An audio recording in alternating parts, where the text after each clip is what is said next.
All right, welcome to the April edition of Job Market Tea, sponsored by socialjobs.com. Check them out to get social. All right, Danielle, let's talk about the numbers of this month's report. We know there was a revision down, surprise, for both February and March by March was just too good 58,000 to be jobs. true. Yeah. You know, so I'm sure we'll have another adjustment for April, but we'll talk about the numbers as they stand as of today. And then we'll talk about the adjustments that happen when we get to, June for May numbers. Jobs added were 177,000 positions, surpassing the forecasted 133,000, though it was a decline from March's revised 185,000 jobs. Our unemployment rate stayed steady at 4.2%. Wage growth, average hourly earnings have increased by 0.2%, still not outpacing inflation. So 3606 is the average hourly earnings, marking a 3.8% rise over the past year. Labor force participation has held steady at 62.6%, with the employment population ratio at 60%. I still feel like this number is off, and it can't be recording everyone that is out there. But they are reporting now the long-term unemployment, or we're able to see that, I think, a little bit more easily. So that will be a number to watch, and we'll go through that number shortly. Job openings Right. are 7.2 million. It's little change. Hires, 5.4 million, remain unchanged. Quits, 3.3 million, is stable. It indicates steady worker confidence, but hard to believe based on what we're seeing in some of the other reports, some of the other, analysis and surveys that are out there that say worker confidence is actually at an all-time low when you're looking at survey of workers. So I don't feel like the numbers are driving along with the sentiment of people. I agree. Yeah, because I think that there's the numbers are what they are, but yeah, if you talk to people, there's I think a lot of sticker shock on the shelves, and with the cost of everything is going up, and then you're looking at your paycheck and you're like, I haven't had a raise in 5 years or whatever, you Mm-hmm. know, that can be a Yeah, little difficult to swallow. agree completely. The Federal Reserve maintained interest rates at 4.25 and 4.5% during its May meeting. That is a pretty high interest rate, all things considered, citing solid economic activity and a resilient labor market. I don't know. Yet to be seen. Yet to be seen. I guess there is some resilience because, we just keep coming back every single month, every single time. But other than that, you know, Well, we'll have I to. think it's that, there's some essential jobs, and it doesn't feel like it sometimes, but yeah, there's going to be some movement happening. Yeah. Agreed. However, concerns over tariff related inflation pressures and a 0.3% contraction in Q1 GDP have introduced caution in future policy decisions. So, again, something to continue to watch. I've already seen some things, hitting the market about tariffs and high costs and things of that nature. So, we'll continue to ride that roller coaster as it continues to go. The U.S. economy contracted by 0.3% in Q1 2025. That is the first decline in 3 years, largely due to a surge in imports ahead of new tariff. President Trump's tariff policies have raised concern about potential inflation and slowed economic growth. Labor force participation, we talked a little bit about that at 62.6%. It is up 0.1% from March, but still, I just don't think we're seeing the reflection in that number due to packages, payouts, things that have happened within even the government sector. We're going to talk a little bit about the government sector numbers, so I don't feel like that is being recorded yet because it is truly shifting when you think about how public work looks in that sector. Average Right. hours are 34.3, so that remains unchanged. Long-term unemployed is 1.7 million. It's up 179,000. So it's 23.5% of all unemployed.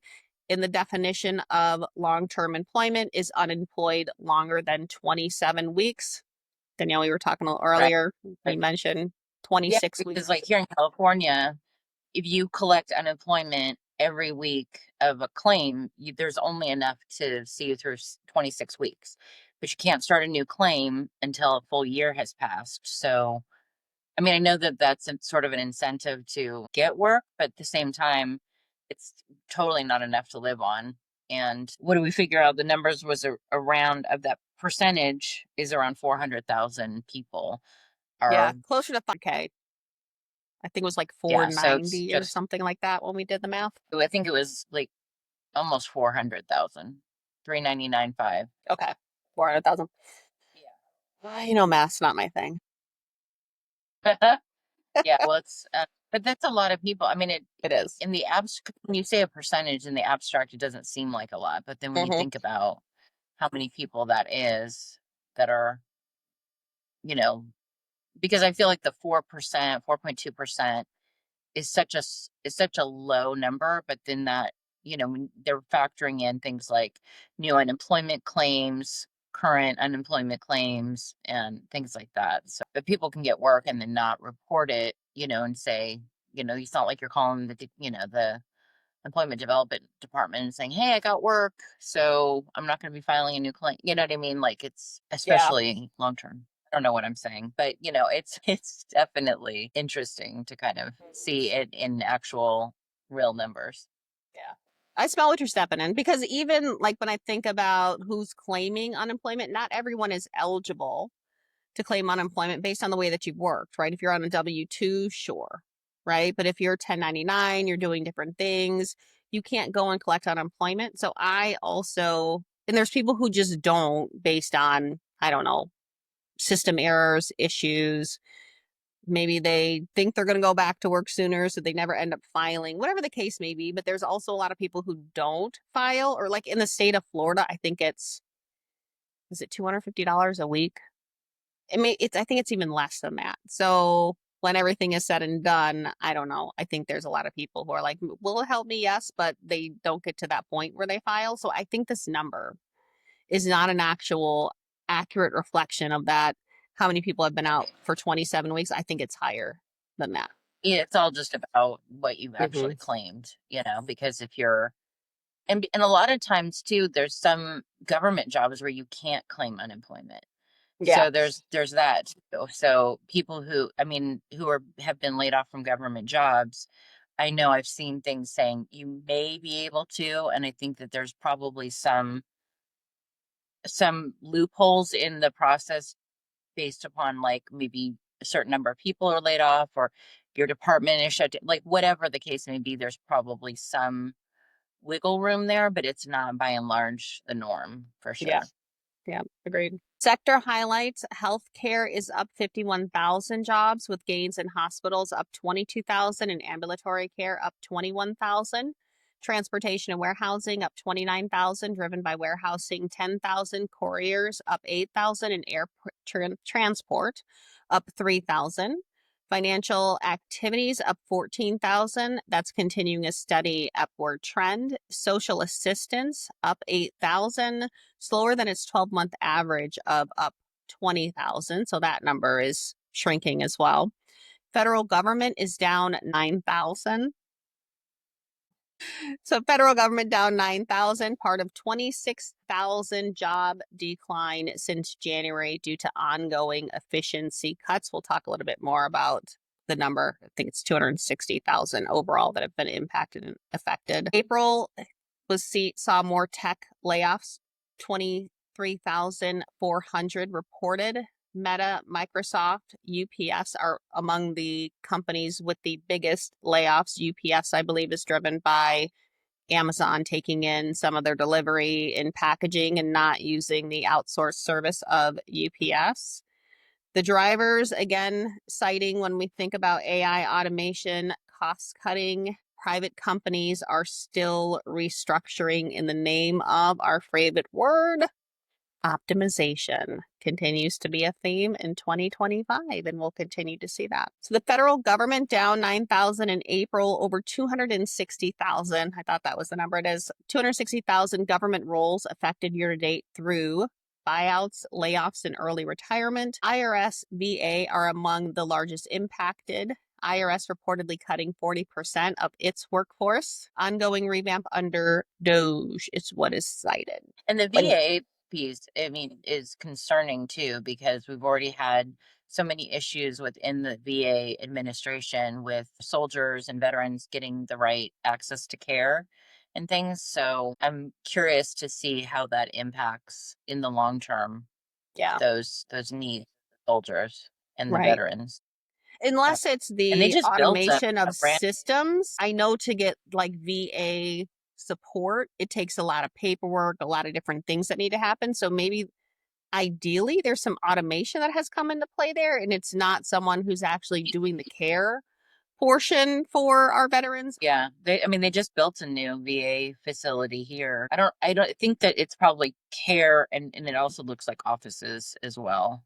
Hmm. But it's like brand new. So yeah, interesting. But maybe you're right. Maybe some of it is optimization in the sense of AI or, automating more of the claims process and things like that. Yeah, because if we could make it easier and automated, that would be ideal for our veterans. But then again, at the same time, when you think about our older veterans, how much access do they have? I know everyone, they say, has a computer, a smartphone, tablet, but working through all that. So ideally, there's still people to help Necessarily. support them through that process or that need to continue to re up or whatever the case may be. Just our overall vibe check, job growth is holding, but momentum is softening. Unemployment is steady but stubborn.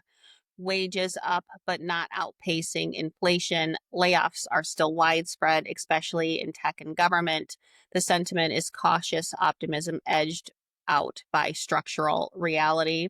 The hot sectors continue to be healthcare, warehousing, logistics, finance. The cooling sectors, and where we're seeing some cooling off in hiring and job growth, is government, tech, non-essential corporate services. And then our forecast overall for May 2025 and what we'll expect to see is continued strength in healthcare and logistics. This seems to be what's happening in the trend out there. Tech restructuring likely to extend through summer. I think that's going to continue also through the end of the year as you look at the shifting in AI, agentic AI, task space. I know everyone's looking at it and there's so much out there. We'll see what gets implemented by the end of the year. Watch for delayed ripple effects in consulting, HR, in recruiting. I feel like there's a lot of people that we know that have also started consulting companies on some of these things. Ideally, they're experts in it. They can go grab something, but I think also it's hard to get into that consulting space overall. Employers may Yes. see an increase in demand for contract flexible work versus FTE. So I think going more to that flexible labor force and is what we'll see as we continue to take some of the cost expense burden where people are looking to cut costs. Is it the right thing? Probably not necessarily, but you know, they save costs, how they save costs. And then candidates becoming more selective, alignment is greater than the paycheck. And where you see an organization that one is putting people first, have some stability, longevity. And then when you look at what are you doing and can you sustain that for a longer period of time? Will your work be, I'll call it optimized? It's our favorite word.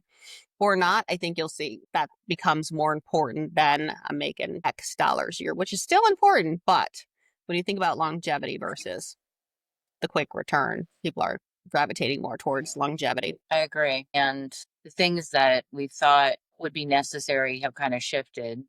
But I think, in the long run, it's a little easier now, I think, to maybe see where some of the automation things are going to come, you Yeah. know, over the long term. I agree So, completely. I mean, the markets and the numbers feel steady, right? Or they're reflecting as a steady market. But when you start to dig in, one, the numbers are continuously adjusted and we're seeing the adjustment back that goes into that.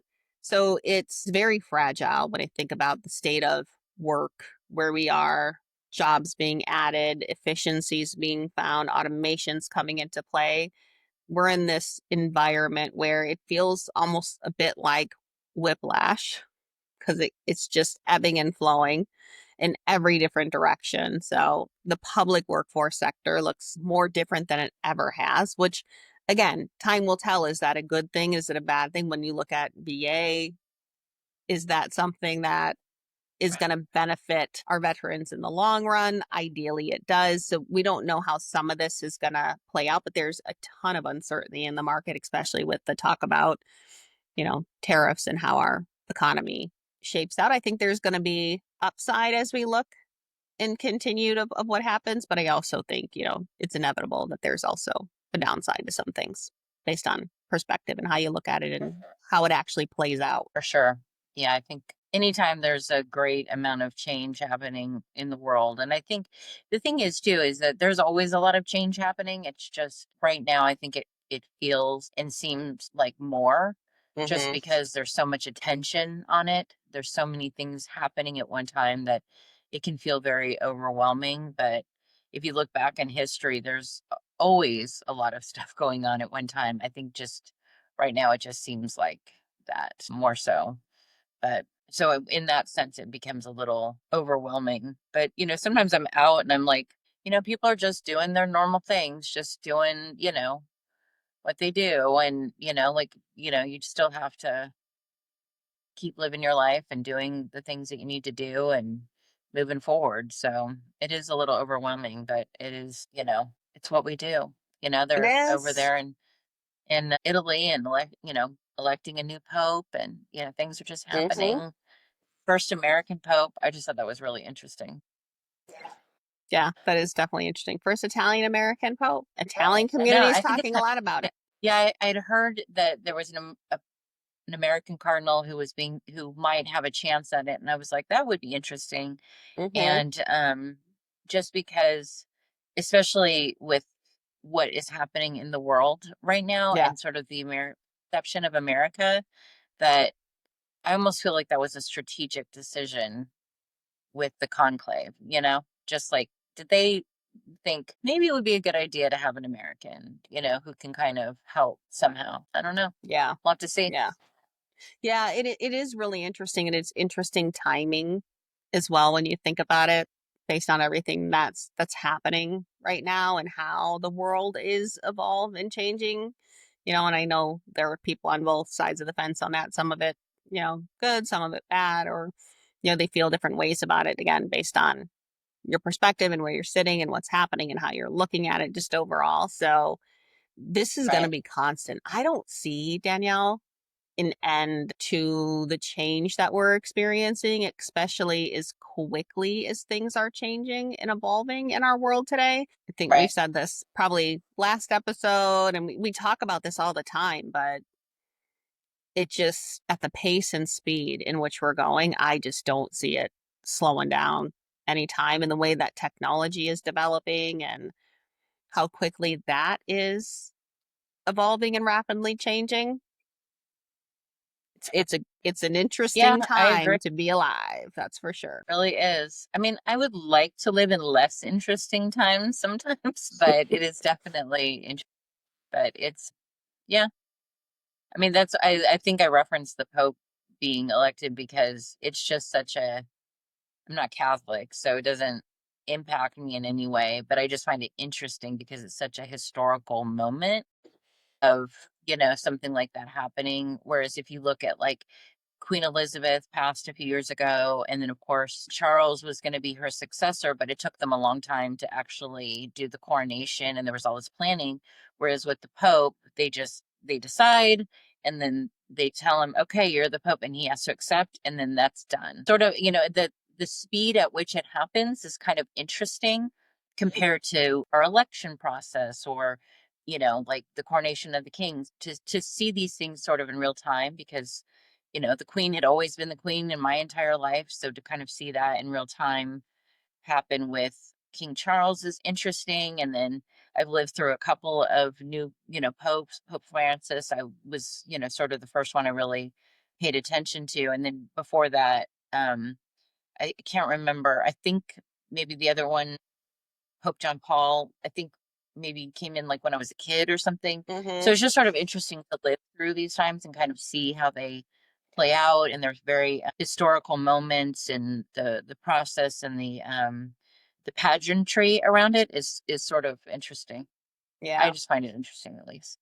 I agree. The timing of everything too. I know there was, if you're into astrology and planetary alignments and portals and all that stuff, when Pope Francis passed this last month, there was a whole alignment thing that was really interesting to dive into. So I got a little lost in that rabbit hole. So as we have these events, is what I'll call them, it's interesting to see how everything Right. is aligned in. I'm going to go in my weirdo mode for a second, but I started reading.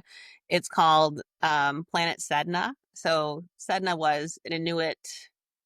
It's a mythology, person that, anyways, from the Arctic, the Inuit people. And that planet is now doing this circulation, and it only comes back around every 11,400 years. Some places say 500, but the majority of what I read is 11,400 years. It has this really oblong, weird shape to it. But anyways, it's returning, and that is supposed to be the planet that helps with, ancestral healing, ties, different things like that. So it's just interesting in the time that we're in and how everything is shifting and evolving. And when you look at I'll just call it our heritage, right? In the US, how much even that has just changed kind of based on this. So I get geeked out on that stuff to see how it all aligns and how it's shifting. But something made me Yeah. look up, and I found this whole Sedna thing, and I was like, oh, I got to go down this rabbit hole now. So that's been my most recent one. Oh, that's interesting. I had never heard about that before. Hmm.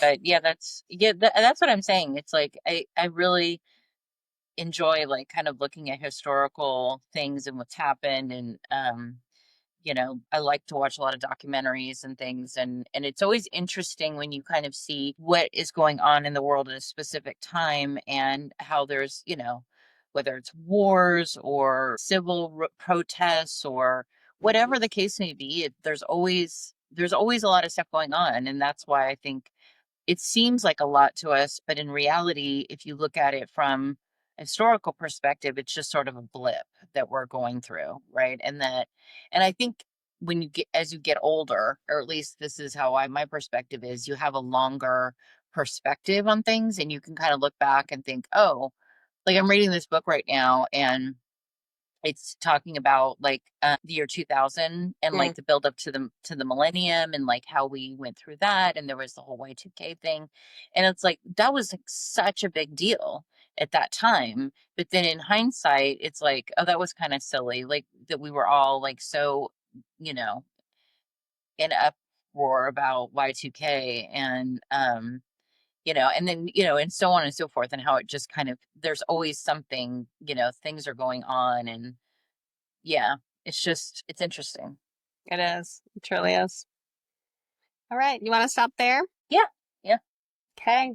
sounds good. Like, share, follow, comment. This episode was sponsored by socialjobs.com. Danielle, you want to pick up from there? Yeah, let's see. The podcast is available via streaming on Spotify and YouTube, and for listening only on iHeart, Apple, all of the podcast platforms. So be sure to check us out. Click subscribe and alerts to be alerted whenever we have a new episode coming out every week. And be sure to check us out and share with a friend. All right. Links down to buy us a cup of coffee below, Osreen and Social Jobs if you want to check them out. Until next time.